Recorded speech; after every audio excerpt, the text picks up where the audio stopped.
And this is the way this conversation is going to flow. We are um, going to talk with you about this remarkable moment in Milwaukee history and civil rights history, and we're going to do so from the two perspectives. One, we want to talk about this and help offer some ideas and strategies around how to teach it. So I hope we've got some teachers on board. I see a few folks who we know are teachers, but we also hope that there's some students with us too, because we're going to make this as engaging of a lesson as we possibly can as well. And I am Robert Smith. I'm an associate professor of history at Marquette University. I direct the Center for Urban Research, Teaching, and Outreach. It's a lot of words. That's what happens when you put faculty in a room and tell them to come up with something. We come up with a bunch of words to complicate things a little bit. And so part of what CURTO, the acronym, and it's quite possibly one of the worst acronyms in higher ed history, but that's okay. CURTO, what we do is try to work with folks like Adam and any number of other community experts and teachers and educators around the region to do some fun stuff like retell these stories and broaden these narratives around Milwaukee history. And so this is the first installment of a monthly set of series, a monthly set of discussions that will make up a series, March on Milwaukee. We will take and tackle important historical developments in Milwaukee's history and take a month to discuss them in this virtual world. And we also want to make sure we're doing our part to be good neighbors and good collaborators by making sure we're offering some other online opportunities for our young people to experience some learning and some education. Adam, why don't you introduce yourself, buddy? Yeah, my name is Adam Carr, and I am not a faculty member anywhere, yet what I do is still a little bit complicated. I'm a son of the city of Milwaukee. In my professional life, I've done work across community and doing all kinds of different communication and creative projects, public art, writing, film photography. I give tours of the city, but probably the greatest honor of my life for any project I've been able to work on was the 50th anniversary of Milwaukee's open housing marches. When I entered into that, I knew just a tiny little kernel of knowledge about it. And over the last few years, those kernels and many others have popped for me. And this has become a really significant part of my life. So I'm just excited to dive into this with you all today. Right. We got to send out some props and some shout outs. Heather, Kristen, Keisha, thank you all so much for your work that you've done over the last several years around the commemoration of the 50th anniversary, and then also helping to move these conversations about this rich history into nooks and crannies across Milwaukee and the Southeast Wisconsin region, because these stories deserve to be told and retold and retold over and over and over. This is how culture is transmitted. This is how we create our own sense of place and affirm our place in society by making sure that not only this generation, but future generations know how important this particular story and the other stories that make up Milwaukee have been both to our city and state, and then also our nation, and really globally, because of the imprint of a number of immigrant populations that have come to shape Milwaukee's landscape over the last century or more. Let's keep moving into the presentation. Here we go. And also some shout outs we want to give to, this is just a sampling of some of the principal members who have been involved in this over the last over 3 years now. We could go on and on. Actually, this list could list literally over 100 names of organizations, institutions, and individuals who have made this possible. So these are just a few of our core members who have made all of this work come to life. And part of what you all heard as we were getting started, we wanted to send a particular shout out to the young people at the Bell Phillips School, because we learned a lot about how to do this presentation from them.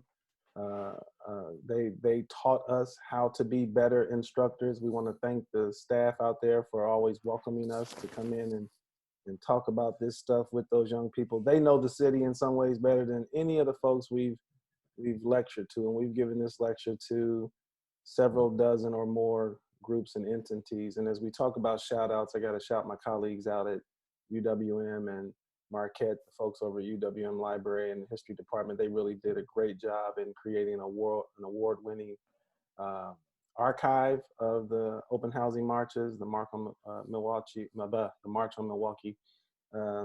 archive is brilliant. It really and truly is. And then, of course, our folks over at the Historical Society and America's Black Holocaust Museum, Black Historical Society. Thank you, folks, for being so important in this preservation and dissemination of history. All right, we want to go into, and now we're started. That concludes the formal portion of our presentation. Yeah. From here on out, folks, we want you in the conversation with us. When we are doing this in person, we don't wait for Q&A.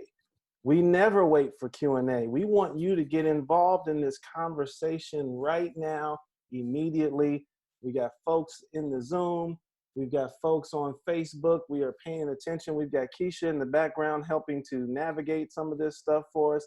So to begin, we don't wait for the ending for Q&A. We get into call and response right away.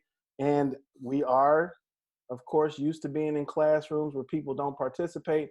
And because we have our attendee list, we might call on some of you. Professor Rob. That's right. We may call on some of you to participate. Let's get warmed up. Let's get warmed up. We want you to drop some information into the chat. We want you to post to Facebook. When we talk about the civil rights movement broadly, when you've been in classrooms, when you've gone to any number of lectures, answer some of these key questions for us. We're just going to take a minute or two to get your brains focused with us, and then also to get some creative juices going. What are some of the key events from the civil rights movement? This is an all play. Everybody can participate. Please do. Who were some of the heroes? Go ahead, Adam. And Adam and I are going to cut each other off. Start typing in the chat. Start typing it now. Let's go, folks. We need you. We need you because this helps us do our right on. Mike, Michelle, Ella Baker, absolutely. Freedom Rides, thank you. Places. What were the goals of the civil rights movement? When did it begin? When did it end? These are all some very important questions around teaching the civil rights movement, but they are also very important questions around research that helps to inform that instruction. You know, there are entire schools of thought built around these fundamental questions. Rosa Parks, absolutely, Leslie, thank you very much. Keep coming with them, folks.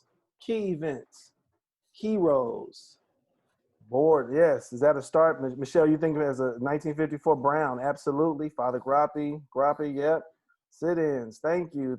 Voting rights, yes. We're going to talk about a little bit of all of that as we frame and then get into the Milwaukee history here. So keep coming with these, folks. Key events, heroes. I like to do what they call legal history. So I like to talk about the lawyers: Thurgood Marshall, Charles Hamilton Houston, Constance Baker Motley. Tanya just said yes. Lloyd Barbie, absolutely. I like the lawyers. But not only the lawyers, let's also keep in mind the people who had the resolve and the legal ingenuity and the legal activism to be the actual named plaintiffs in those key cases. What did it take for parents to challenge school segregation? What did it take for laborers to challenge Jim Crow in industry? We don't talk enough about jobs. What did it take for folks to brave attempting to, as April 7th reminded us, to brave registering and then going to vote in the face of extreme violence? Vel Phillips, we're gonna talk about Vel Phillips today, absolutely. Any other thoughts before we move forward? Any other key people, events? Give me some places. We didn't get too many places.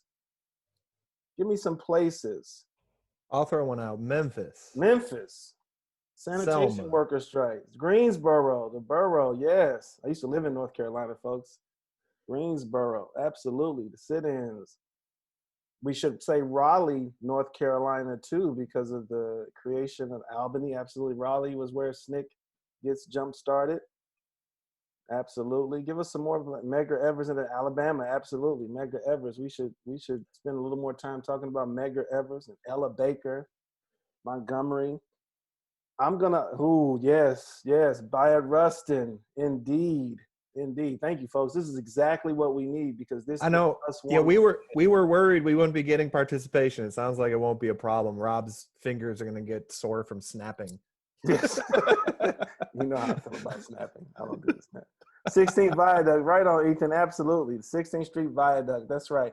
So we are warming this up because the point is indeed that you can go across the country and find some very important civil rights histories, particularly here in Milwaukee, Wisconsin. Let's get going with our other components. All right. So in terms of this question around teaching the civil rights movement, and specifically for our question, teaching the open housing marches. Part of what we like to do is frame this narrative for us. We want to put this local struggle in the broader national and the longer historical struggle around Black equality and efforts to secure first-class citizenship. And so there's 4 key points that I'll start with, and the process will work. And folks, you keep dropping information into the chat. We will keep responding to them as well. This is interactive. Please keep that in mind. We do better when we are moving along in this dynamic way.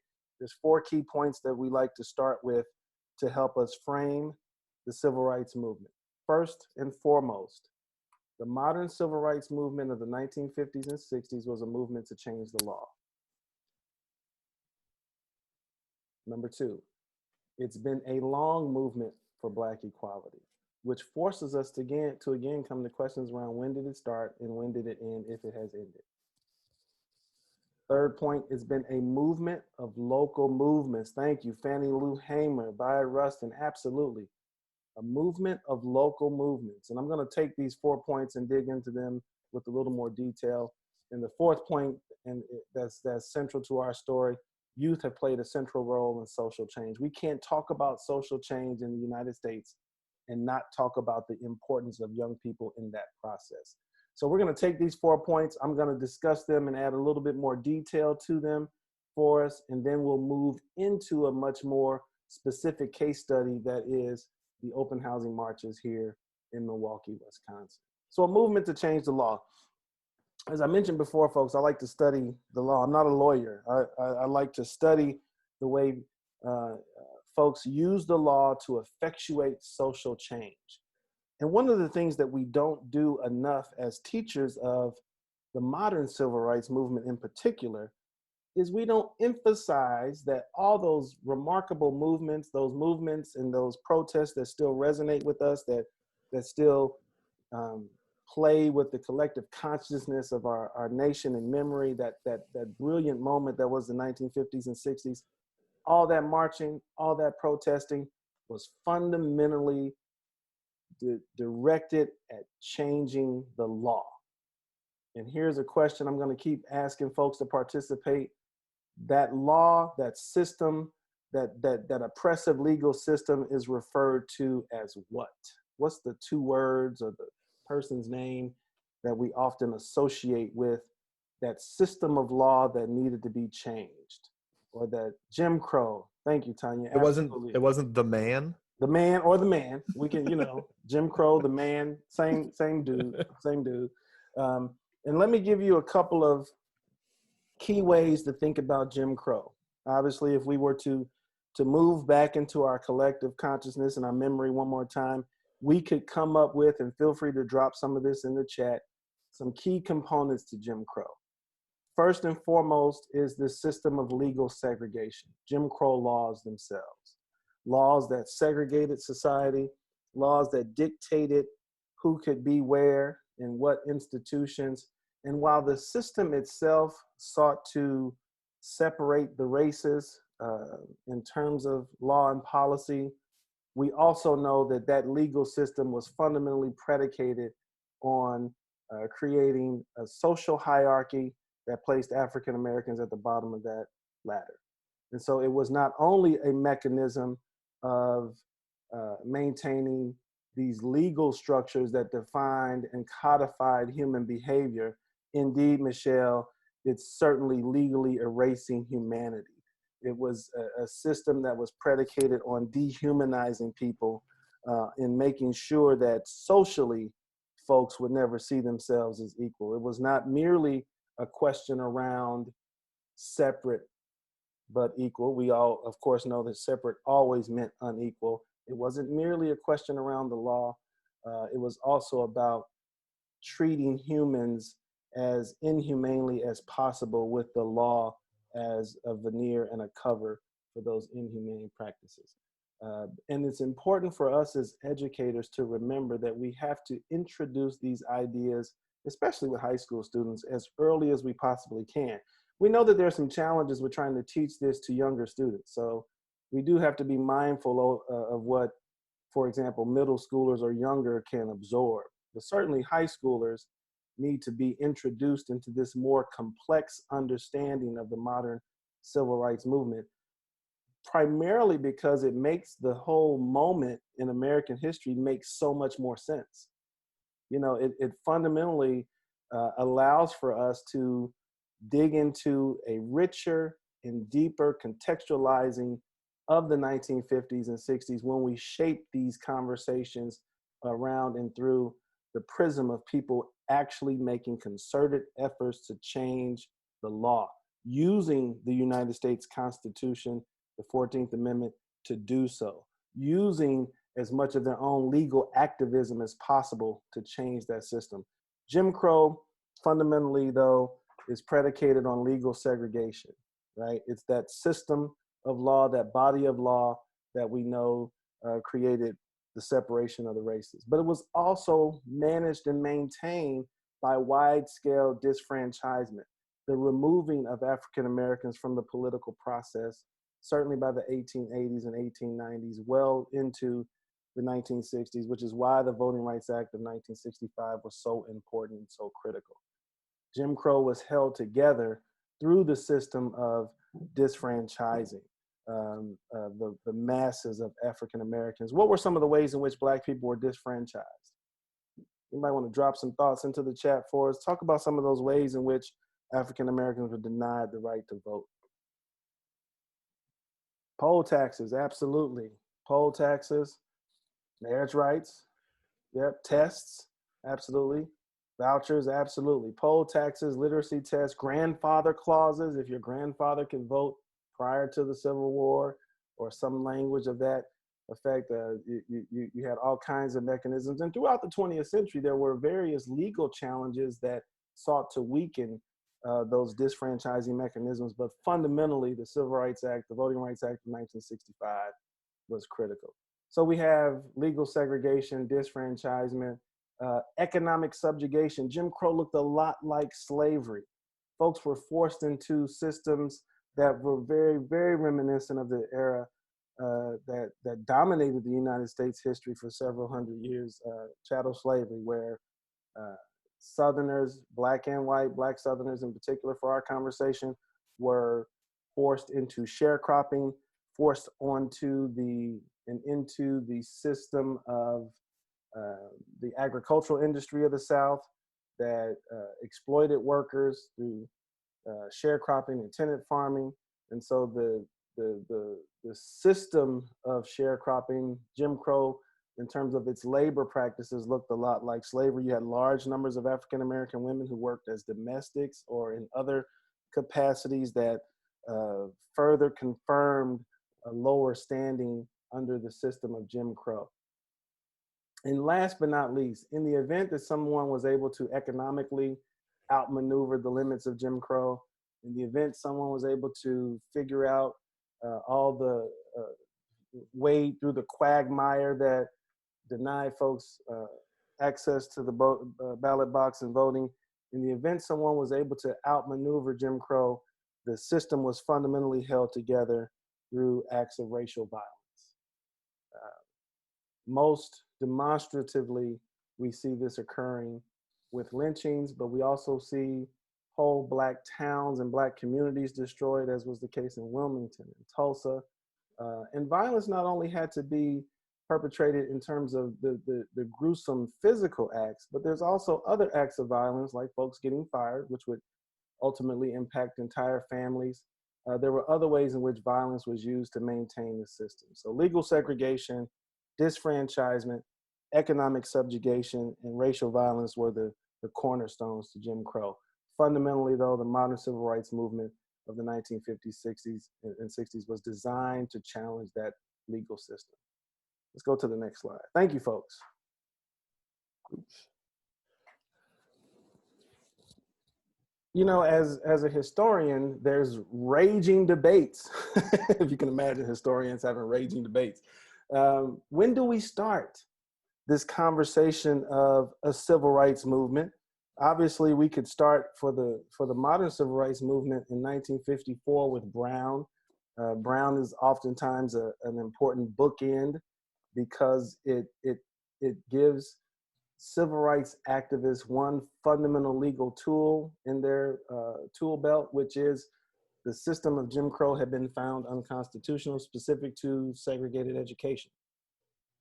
So the question then still gnaws at us a little bit. Well, we know that there were challenges and issues prior to, so 1954 can't be the only beginning. And so for teaching purposes, part of what I like to do and what I've learned from others along the way is to think through the various initiation points for what might be considered the modern civil rights movement.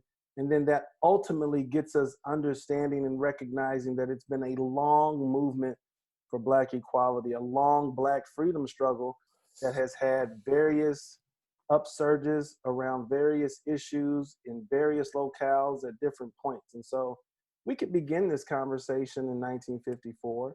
Obviously, that makes perfect sense for the 50s and 60s, that moment. We could also begin the conversation around the civil rights movement in the 50s and 60s, beginning somewhere right around or immediately after World War II. World War II reshapes American expectations, both domestically and internationally. We come out of World War II with a different set of expectations from our government. We also have internationally a very rich set of conversations around fascism and fighting fascism. And obviously in the United States, if we're running around the globe telling folks to not be fascists in other parts of the country, then African Americans very astutely said, well, how about not being racial fascists here in our own country? So the World War II era mobilization is also an important moment to think about what might have been an initiation point. I like to go back also into the 1920s with what we often refer to as the Harlem Renaissance, the New Negro movement. There's certainly very important articulations around Black identity and what equality ought to look like that's central in the 1920s. You also have the Garvey movement in the 1920s, which helps to lay the foundation for a whole range of radical expressions in succeeding decades. We could go to the late 1880s, 1890s, when we see the first major outcomes of folks migrating to different parts of the US from outside of the South and beginning to reshape various regions around the country. Indeed, Brooke, you already knew where I was headed. For my own interest, I like to start the conversation about the civil rights movement of the 1950s and 60s in 1865. I absolutely begin our conversation in 1865 because of the 13th Amendment. What does it mean that 3+ million, almost 4 million African Americans are no longer enslaved? Slavery is no longer legal in the, well, I shouldn't say it that way. The institution of slavery is eradicated except as punishment for a crime. It's fun to play with the 13th Amendment. So take a peek at the 13th Amendment if you haven't had a chance to review it. I like to start that conversation around the 13th Amendment with one fundamental question: is slavery against the law? It is not against the law. And the 13th Amendment says it very clearly, except as punishment for a crime. Neither slavery nor involuntary servitude shall exist except as punishment for a crime. The 14th Amendment is critical. right? Equal protection, due process, uh, birthright citizenship. I like to always encourage students to understand that they know the 14th Amendment, whether they can recite it or not. We understand as a nation, as people, we understand some very fundamental rights of citizenship that are enshrined in the 14th Amendment. I don't know whether it's because we watch a lot of Law and Order. I'm not sure why. But when you say the words equal protection, due process, birthright citizenship, naturalization, young people, most folks understand those ideas. Most people have some understanding of that. And of course, the 15th Amendment, which actually doesn't give an affirmative right to vote, but does suggest and state that voting can't be denied on account of race. So Reconstruction is critical. 13th, 14th, 15th Amendments is a constitutional revolution. And of course, we know that there is some unfinished business from America's first Reconstruction of the 1860s and 70s that then leads us into Jim Crow, but then also is quite informative in terms of what occurs in the 1950s and 60s. I'm not sure what just happened there. I got an interesting thing happening on my computer here, folks. So when we start the movement for Black equality, whether that is 1950s and 60s or as far back as the 1860s, we could also push that conversation back to the first time an African resisted slavery. You know, we could go back as far as we want to define some beginning points. And so as we think about teaching this with our young people, give plenty of room and latitude to think about how this movement has been indeed a long movement with various upsurges and key moments to inform that process. Let's keep going. I know, Adam, I got to hurry up. Adam is looking at me across the computer. I can't actually see him, but I'm sure he's looking at me like, hurry up, it's my turn. I got a couple more points. I'm editing out some stuff. Oh, okay. Next point, there's been a movement of local movements. It's tempting and it's very flirtatious to think that this was a national agenda that everybody kind of just fell in line behind, and everybody who wanted to be a part of these protest communities, it was a neatly shared set of expectations and values and practices. Indeed, as we know, social movements are complicated, social movements are messy, social movements are all the different words we can come up with. But what really holds this thing together is the rich, brilliant expressions of local activism. This has been a long movement, but it has been a movement of local movements. We can go across the country and we can see in any major city, in many locales, all kinds of expressions of folks working to secure just a modicum of equality and human dignity. So as much as this movement has been long, it's been wide. It's stretched across our nation. And as we move into local movements, it's been deep. These very important issues at the local level have to be challenged by local people because they're the ones who are most astute about the realities on the ground there. And as you see here on this slide, there are some voices and some faces here who are sort of emblematic of the importance of local movement. Robert Williams here, Ella Baker, who in many respects is sort of the key organizer of organizers. And then of course, March on Washington program, if you take a peek at that, that is a rich document that outlines all the folks who offer some commentary. But this has been a movement of local movements. The local has been absolutely critical. And I want to make sure to keep folks involved. We still got 28 people in on the call, Adam. That's a good sign, 30 minutes in. How about you all give us again some of those local movements just one more time? I know we went through some of them before: Greensboro, Albany. We should probably include Atlanta. There's some other southern cities that ought to be included. Nashville. You got to include Detroit, Little Rock. Absolutely, Leslie. Thank you. Charlotte, North Carolina. Yes, Charlotte. I used to live in Charlotte. I mentioned North Carolina. There's a rich history there. Detroit, Revolutionary Union movement. Chicago, Cleveland. You know, obviously you can go across the country and find a whole wide array of local movements that then brings together this thing we might call a long Black freedom struggle, or if we stay in the 50s and 60s, the civil rights movement. Thank you, folks, for taking part. Let's go to the next slide, Adam, so I can get you into this conversation. And the last component to this that I'd like to share in terms of framing, and I think this is really critical for our young people, we have to emphasize this over and over and over. Nothing in this country of significance has changed until young people got into the mix. And that's probably a bit of an overstatement, but I think we can go with that. Young people have played a central role in social change. You have here Diane Nash and the folks from SNCC. You have the first 4 young men who sat in at the Woolworth counter. You have the 3 slain civil rights workers. You have some images here on this slide that reminds us how young people were, how young folks were in making sure to engage the question of equality. And young people are critical for all kinds of reasons. Snapping here at home, I promise. I appreciate it, Tanya. Young people are critical for a number of reasons, but one particular reason young people are critical to social change is because young people are crazy. You know, young people, they're brave. They don't have any real sense of how fragile life might be. And yet the young people who made up the movement in the 1950s and 60s, they learned those lessons all too seriously. They came to understand that they were literally putting their lives on the line to make society just a little bit better.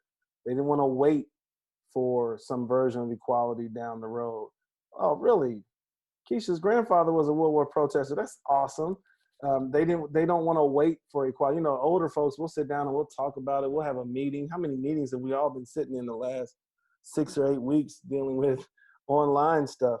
But young people don't want to wait. Young people want their rights today. They want what they're entitled to immediately.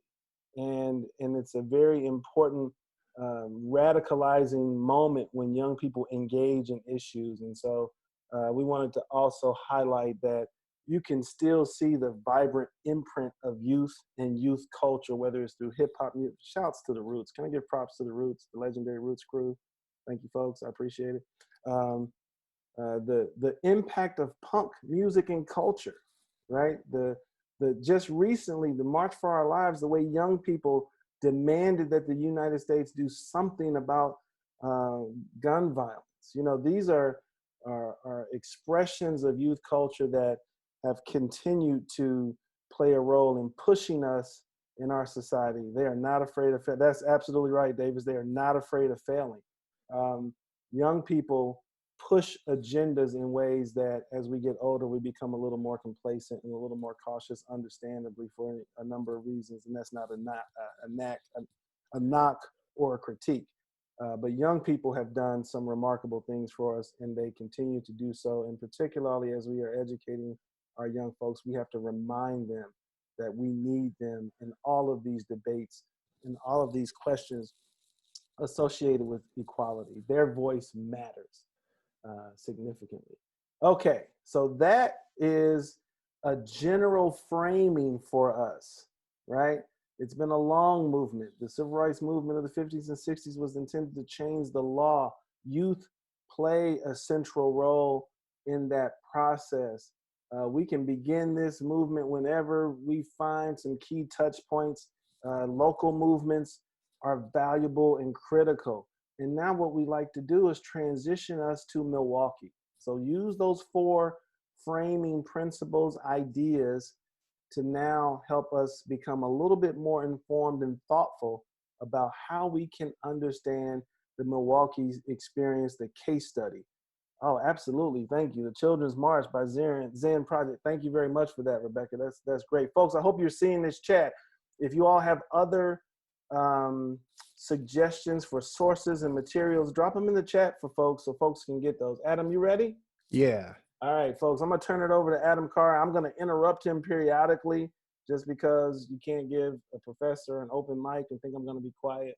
Man, Adam, take this away. Tell us about Milwaukee.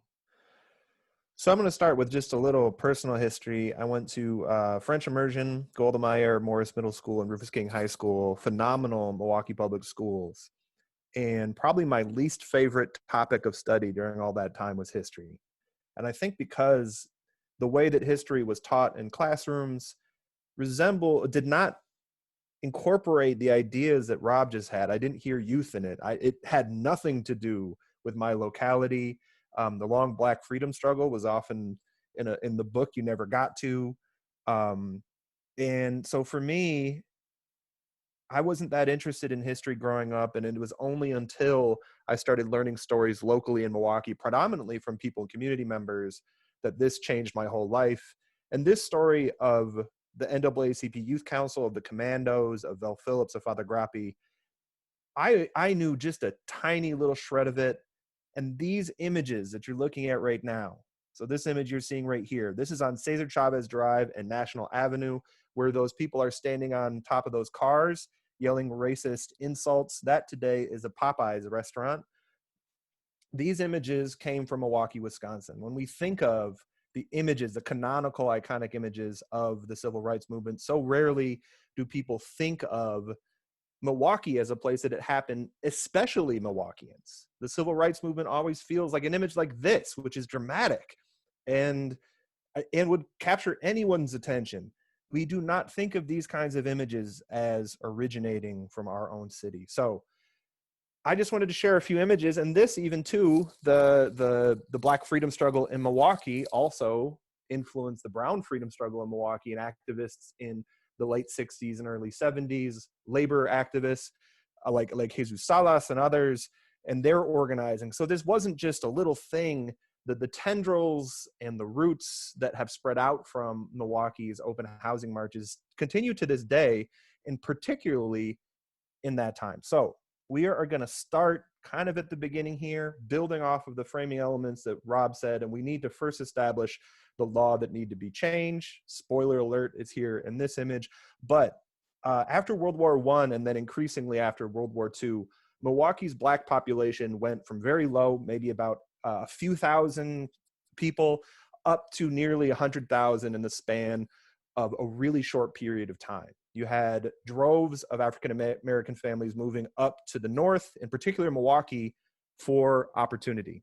So you had big companies, A.O. Smith, Harnisch-Veger, you had Briggs and Stratton, the Milwaukee Railroad Shops, all these different companies. There was so much opportunity in Milwaukee. You'd hear families get down to Chicago and they'd say, keep going up to Milwaukee. You can get a job tomorrow and afford to buy a house next year. And that actually is where the law comes in. What we're seeing right now is Walnut Street. Walnut Street was the center of Black business in the entire state of Wisconsin at a time when Milwaukee had the highest Black business per capita in the entire country. Milwaukee had one of the wealthiest Black communities in the entire country in the 60s. And I'm going to say that again because I don't think I heard that in my entire life until the last few years. Milwaukee had one of the wealthiest, most prosperous Black communities in the entire country in the 60s. So Walnut Street demonstrates it. There was all kinds of culture happening there. There were professionals that were thriving on Walnut Street. There was a big Black middle class in Milwaukee, yet here is what they ran into. Folks could afford to buy homes, but they were systematically denied the opportunity to buy homes.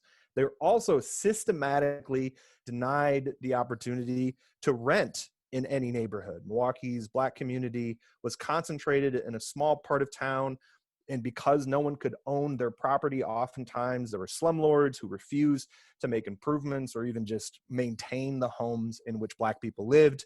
This map, what you're seeing, can someone in the chat tell me, what does this show us? What is this map an illustration of? I know someone knows it just from looking at it. Absolutely. So this is housing restrictions kind of as a secondary piece. It manifested in housing restrictions. This is a redlining map. So all the neighborhoods that you see that are red here are ones where insurance companies, banks, anyone creating a financial product were told not to do business because it was hazardous. And give me one guess in the chat.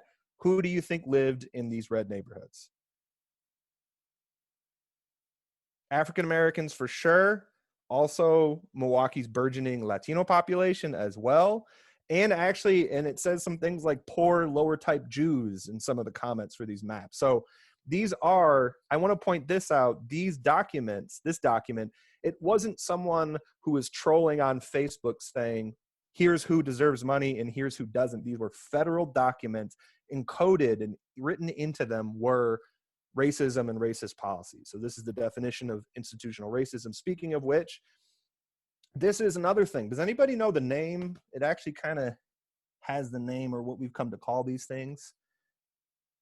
In the chat, someone tell me what we call these things. Sundown towns, yes, that this is sort of one of the artifacts of what came to be sundown towns. So covenants, that's exactly right. So Adam, racially, after you do this restrictive covenant, I'm going to talk a little bit about sundown towns for us. for sure. This is just one example. This is one of the first examples. This is the first example in Wauwatosa of a racially restrictive covenant. You can read it for yourself. You can see there, it was coding into the land that it was whites only. What you're seeing here is just one example of many in the suburb of Wauwatosa. Also, most of the suburbs around Milwaukee had similar racially restrictive covenants. So as the vehicle of American opportunity was being built, suburbs, or the idea of it, the suburbs were being built systematically in Milwaukee and around the country. Black folks were told, you cannot buy here, you do not belong here. And not just informally, it was formally put into the land. So when we talk about changing the law in Milwaukee, Wisconsin, the law that was meant to be changed, you had a powerful Black community who could afford to buy homes, who could afford housing stock to build their own, et cetera, but they were being locked out of it, and that caused an immense amount of frustration and consternation. Rob, sundown towns. You know, sundown towns are, yeah, thank you, Michelle. James Lowell, is that the author? James Lowen, I think is the name. Yep, I'm going to put this in the chat for us. Thanks, Michelle. Sundown towns are almost distinctly northern in their reality. I guess the whole southern region was a sundown region. But sundown towns are municipalities that either expressly in language or in practice demanded that African Americans be out of town before sundown. And if I'm going to drop a couple things in the chat, if you look at maps of sundown towns, particularly those in Wisconsin, you can just see the city of Milwaukee sort of peppered with sundown towns around the city in the area. And so as much as we talk about Milwaukee being a segregated city, it's also a region that has been shaped by these racialized practices, not only in housing, but in the way that municipalities condone a particular type of racism and racial hostility. So make sure to pair restrictive covenants and that longstanding history with the broader regional expressions associated with sundown towns. I'm going to drop that info in the chat, folks. Go ahead, Adam. All right, we are now, I think we're at the good part. So we have established that in Milwaukee, there was a growing, largely quickly growing and wealthy Black community who had power, who was being frustrated. So enter, I have 4 introductions to make for you here before we get to the actual marches. The first is Milwaukee's NAACP Youth Council. Through the 40s and 50s, this had really been kind of an honor society of young people training to be good adults, be good professionals, but they were watching TV, reading the newspaper, and seeing the civil rights movement, some of the local movements that were being described previously, and said, you know what, we have problems here in Milwaukee, let's do something to it. So the youth council started mobilizing, they started picketing, they started protesting, organizing boycotts. They had an advisor named John Givens, who was a Black man from Milwaukee who served in the military, was actually stationed in France, treated really well. And then when he moved back to Milwaukee, was disrespected again. So he saw the need to make change in his own hometown as an advisor. He was taking the will of the youth council and saying, you know what, let's do this. The changes that you guys want, we should make them. 1965, they got a second advisor who's pictured in this image. So what I want to show you all, or what I want to ask you all to do right now, is in the chat. This is a lightning round. We don't have a ton of time right now. Is tell us some of the who, what, why, when, where, how of this picture. So what are you seeing? And let's start with who. So just share, who are you seeing, what age, etc. All right, we see young people. Give me a little bit more on that. You see Father Grappi. Okay, we already got at the rave. That's Niccolo Adorato there. How old do you think those young people are? Give me some specific age guesses. 14, 16, late teens, high school. That is probably exactly right. A lot of the youth council members were in high school and middle school and actually even in grade school. So that young man standing in front, if you work in high school, that probably looks exactly like one of the students might be sitting in one of your desks. You can see he's holding that NAASB Youth Council picture. What do you think they're there protesting? What is the protest about?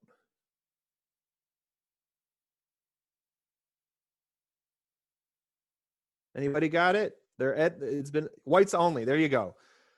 Can anybody then, okay, the all white Eagles club, they weren't allowed in. Can anybody now make the connection here, looking at the marquee of the Eagles club and that policy and see the huge glaring irony?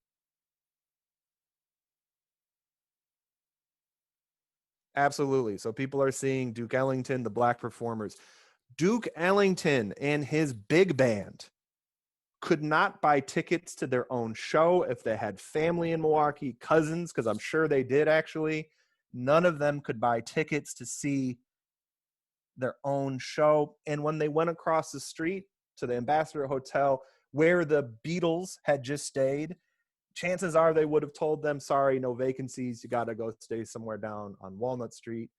And then on Walnut Street, those same musicians would probably play better concerts at the clubs that we saw on Walnut Street late into the night. So what we can see here is the youth council protesting this incredible just contradiction and a really important point to make is the Eagles Club had members that included politicians who were elected and judges in Milwaukee.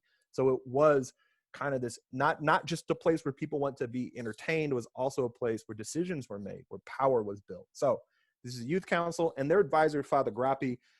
An important point to make about them, and I will make it as we move to the next image. Father Grappi saw what the youth council was doing with their advisor, John Gibbons, prior to him and said, you know what, I'm a fan. A lot of times people tell this story the other way. Father Grappi saw what the youth council had done. He'd been involved in civil rights activity down south, and he said, you know what, I love what you're doing. Let's take it further together. So tell me a little bit about what you're seeing in this picture. Can anybody give me I mean, you don't need to know exactly where it is. What kind of building do you think this is? And folks, so we want to emphasize that part of what we have learned is that by giving young people the opportunity to become historians and analyzing photos and analyzing primary documents, as you all know, as educators, they get engaged by that. It gives them the opportunity to become a part of the historical discourse in very important ways. I've yet to be in a classroom where there wasn't at least one young person who said something that I hadn't thought about, which adds to then my own approach to the classroom. Bomb shelter sign. People are pointing out the fallout shelter sign here makes it look like a school. And then there's even someone else pointing out that it looks like a church. You're actually both right. This is outside of the old St. Boniface Church. They were, the Catholic Church forbade the youth council from having a freedom school. So Father Grappi and the youth council protested their own home to be allowed to do what they want. I think this underscores another important point is look at these dudes. How old do you think these guys are? 8. I would say, I mean, even younger than that. They're dressed like they're 50, right? Like they could be like 5. Like this guy, look at this. The photo bombing is not new. She knows exactly what she's doing. He does not know what's happening. So this I think points to a point that Rob made in the framing, that the youth council was really young. This was a young group of people. They were audacious, and yeah, they didn't make all the calculations of what's practical. They were thinking about what's right. So Father Grappi and the youth council also joined Lloyd Barbie in some of the legal challenges he was making to school segregation and MPS. So there's, I mean, we got to keep moving. There's plenty we could do. We only have 8 minutes, but this lady, someone in the chat, tell us who this is. This is Vel with an exclamation mark. Vel Phillips had a career of first. She was the first Black woman to graduate from UW-Madison's law school, the first Black and first female Common Council person in Milwaukee's Common Council. She went on to have a trailblazing career as a judge, and until Mandela Barnes was elected in 2018, she was the only Black person elected to statewide office as the Secretary of State in the state of Wisconsin. So Vel, this remarkable human being, this is her at work. She took up the cause of open housing because she saw amongst her constituents people wanting to build generational wealth. And this is her trying to pass a bill for open housing and fair housing. Tell me a little bit. What do you read on Vel's face? What kind of emotional state do you think she's in?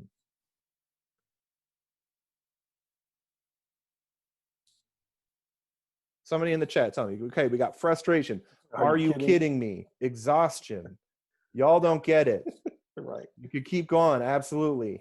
Now her colleagues. Take a look at her colleagues. There's a bunch of guys. This guy, this guy, this guy. Tell me what they're doing. This fella right here.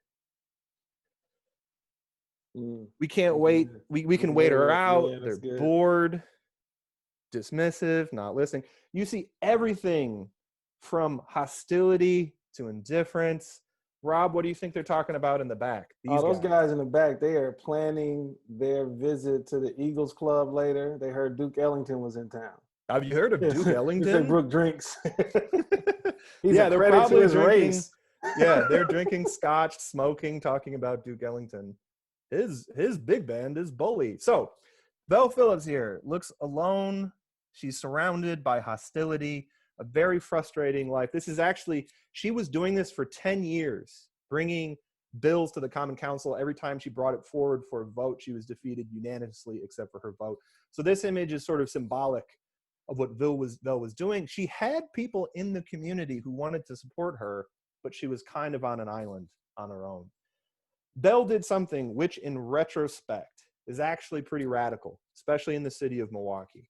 She decided in this moment, after 10 years of struggle to get open housing passed, to reach out to the most hardcore smash mouth activists in the city. We do not see today politicians doing that very often. She reached out to these people and she said, you know what, youth council, I'm not going to keep doing the same thing in City Hall. We have to get our law change, our local movement will unify with you as the youth. So she reached out to the youth council. And before we get to their marches, one last thing. This image is of a burning building. It's not the exact burning building I'm going to talk about, but it's just illustrative. In 1966, the youth council was stirring so much up that a local chapter of the KKK bombed the headquarters of Milwaukee's NAACP. When they bombed the NAACP, the youth council went to the police and said, you have to protect us. And the police said, if you don't want trouble, don't make trouble for yourself. So the youth council. I'm going to interrupt you briefly, Adam. I'm sorry. This is not Birmingham, Alabama, also referred to as Birmingham. You know, this is not the Deep South. This is in a city in the so-called North, where we are going to now start to see images that we had often in the history, the way it's taught, often only associates this kind of racial violence with Southern locales. Thanks, Adam. And I just want to point out to Renee's point that she just made. Renee, so your cousin Wayne is holding the flag. The KKK who burned down the Freedom House, those people are probably still out there alive today too. So to accompany Rob's point there, not only is this not somewhere else, this is still us. Like these Marquette students that you see right here walking into the Eagles Club, those people are probably still out there somewhere. So the commandos were formed predominantly as a security unit. And the commandos, their charge was to protect the youth council. That was their job. And as The marches went on. They went from just being the muscle to being both the brains and the brawn. Many of the commandos had served in the military. They had served in Vietnam. Many of them worked in factories and lost their jobs in factories for being part of the commandos. And some of them had been involved in street life. There are gangs who literally squash their beef to take part in the commandos together. So, all right, we got all the pieces. Rob, I'm just going to say to you, we have 3 minutes left. Well, you know, the truth is, folks, we have to continue because we've got to get our process together. So this is the first one. We're going to run a little bit over. For those of you who have to jump out, we certainly understand. But Adam, we have to finish just so that we have a complete product for folks. Right. So we'll probably go another 10, 15 minutes, but this is the youth council. This is the law they wanted to change. You see the youth all over it. This is Milwaukee's local movement. And let me say this, to connect to another point Rob made, this is going to end up being a long movement. So we are the youth council, after picketing during the summer and actually seeing the riots, which they had nothing to do with, they said Milwaukee needs marches. And on August 26, 1967, you can see here in the Milwaukee Courier, they announced their intentions to march to the South Side. At the time, the South Side was not just 100% white, it was 1,000% white. The white folks on the South Side were willing to fight to keep it white forever.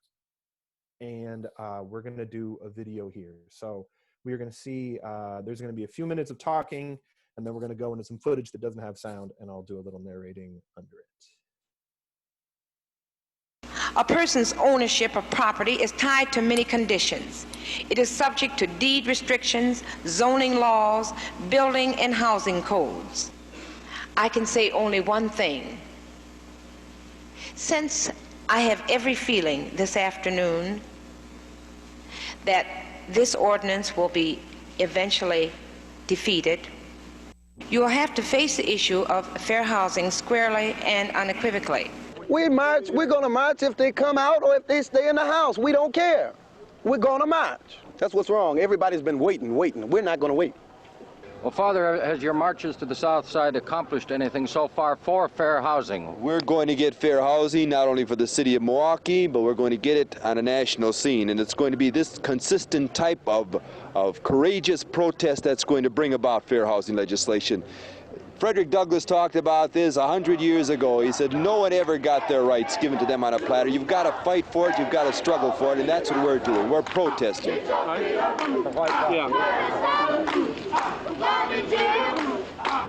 There are no longer excuses for inaction or delay. Those people who come every day to St. Boniface Church, and they come from all over the country, come there with the idea that nobody is free until everybody is free, and we intend to march, all of us, until we get just some of the basic freedoms that are ours. If ever a matter demanded the urgent attention and forthright action of this Common Council, this is it. Gentlemen, the time is now. Thank you.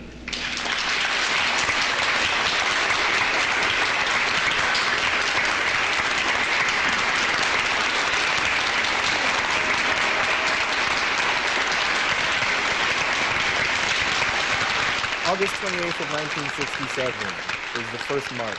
About 125 people started North Division High School at St. Boniface. They went down to 16th Street Viaduct, met by another 125.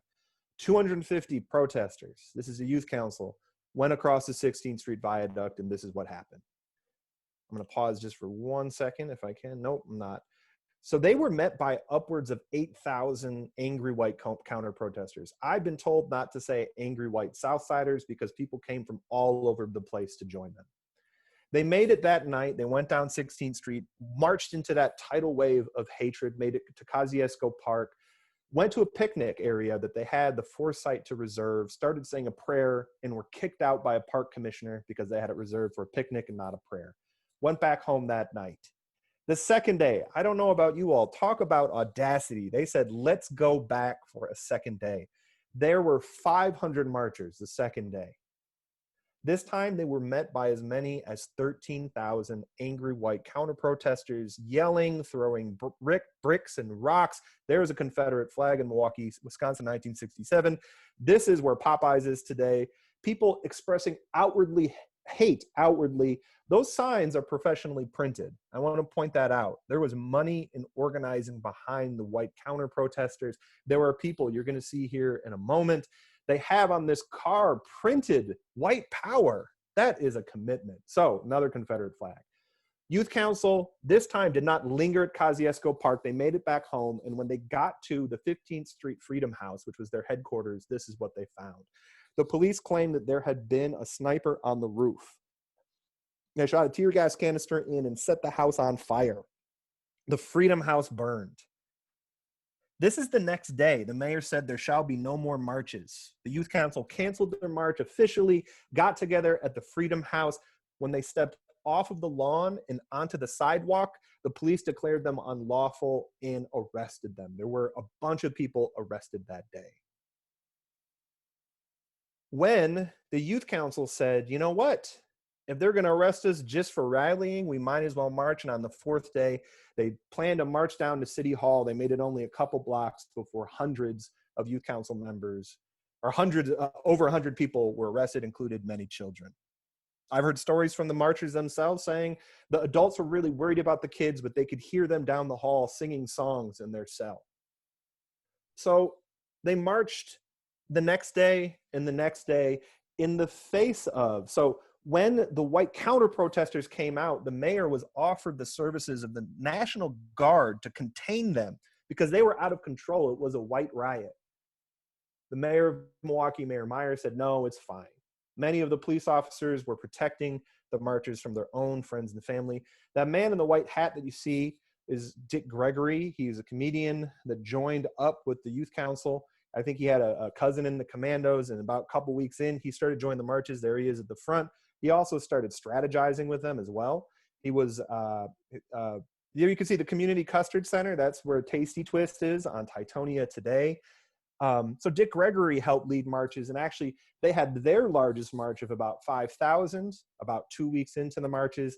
So they kept marching all over the city. You can see they marched on Lincoln. They marched on Mitchell Street. They marched on the north side. They marched out to Tosa. They marched all over the place. They marched every day in September, every day in October. They marched every day in November. And I'm actually going to move now into some images. They marched. They said they're going to march forever. Here's some images of them. This is them on the 16th Street Viaduct. You can see Marquette University in the background. You can see who the authors of this story are. I want to tell you the vast majority of the authors of this story, as you can see from this image, are young African-American people putting their life on the lines. They marched all over the place. They kept their spirits high. One of the questions I've returned to over and over to the Youth Council members that are still around today, I've said, how did you keep going? And they said that they had each other. A lot of them, really the family they had were the other protesters. The Youth Council became really a family. They relied on each other. They needed each other. And they fought with each other, but they kept it in the house. So I want to point out, you can see here a man with a gas mask on his head and a rifle marching somewhere down here on the south side. This looks a lot like him right here. Maybe not exactly, but that is this right after this one. This is the Freedom House burning down. There's some incredibly dramatic images here. This is a planning meeting of the Commandos. You can see, I would say, sometimes, a lot of times, the story gets consolidated to Father Grappi. I think he would have a strong distaste and be spinning in his grave if he knew he had oftentimes been isolated as the figurehead of the movement, because so many other people were involved in it. The Commandos here, you can see most of the seats at the table here are occupied by the Commandos. As the marches went on, Father Grappi was tugged into other national kind of conversations. Back home, the Commandos held it down. Actually, this is Rob. Do you want to talk about this image for a minute? This is of all the images, and I again, we're encouraging folks to give our students the opportunity to do these image analyses. I know that you all have a number of these kinds of lessons and rubrics in place already, but this image to me it embraces the tension of the moment. It visually sort of gives us some impending crises that are emerging. You see the stance of the NAACP youth councils, the young men trying to maintain control of their own sort of physical expressions, while at the same time being certainly fearful of what might happen. And then you have on the other side a group of what we assume to be police officers about to sort of close in on those young people in that space. I tell you that this image is a great example of how space teaches us or informs. That is just nothing but space and opportunity, and you can feel all the tension right there. This is my favorite photo. It tells us so much about the moment. Thanks. And even, I mean, to draw some points here to the current moment, we see armed protesters around the country taking over Capitol buildings, white men with assault rifles. And then you see people freaking out about Colin Kaepernick taking a knee, or Mike Brown being presumed to be armed and dangerous solely by being a person. So I think this image is one that resonates really, really strongly with the current moment. Well, and it also is a again sort of a great example of how the theories and the ideas around protests had expanded into communities beyond the South. Obviously, they are practitioners of nonviolence, while at the same time being very willing to protect themselves as needed. Absolutely. You know? I think, yeah. So this is the counter protesters. This street right here, you can see Forest Home Beer and Liquor Store. This is where today the intersection of Cesar Chavez Drive and Forest Home, I believe. So these, this is a point I've heard Rob make many times. You know, these young men look like students and this looks like the teacher. And that is literally true in this case. You have a youth movement of hate as well as a youth movement of the NAACP Youth Council. I think it's important. One of the reasons I think this story has been lost is that this is a difficult story for white people to hear, because all of us want to identify with the people on the right side of this thing. But these people, much like many of the youth council members and commandos are still around, these signs are in someone's garage somewhere. These guys are somewhere. They have children and grandchildren. And they probably don't show them these images, but they teach them these lessons. This is who they're protesting against. This is the response to this. So there's a lot of images out there, some really beautiful ones of these movements, of this movement. And really a lot of these images I had not seen until the last few years. Really incredible images of dramatic civil rights movement in Milwaukee. On the day that the Packers played, I actually saw in December, the marchers organized a boycott of businesses hostile to African Americans. They called it Black Christmas. They had their own Black Santa. Then on the day that the Packers played in the famous Ice Bowl football game, the youth council was outside marching probably for longer than the football game and burning a few more calories and wearing fur, looking like Joe Namath. This is a telegram from the Reverend Dr. Martin Luther King Jr. to Father Grappi to show his support of the marches. Overall, the youth council commandos, Father Grappi, Vel Phillips, they marched for 200 consecutive days. They eventually disbanded the marches because Vel's bill was making no more progress in the Common Council in the city of Milwaukee. They decided to join Martin Luther King's Poor People's Campaign. Martin Luther King was a huge admirer of what was happening in Milwaukee. And then only a couple weeks later, actually like barely 2 weeks later, Martin Luther King was shot and killed. There were responses around the country, some of which were violent, some of which were nonviolent. Milwaukee, this is the response in Milwaukee.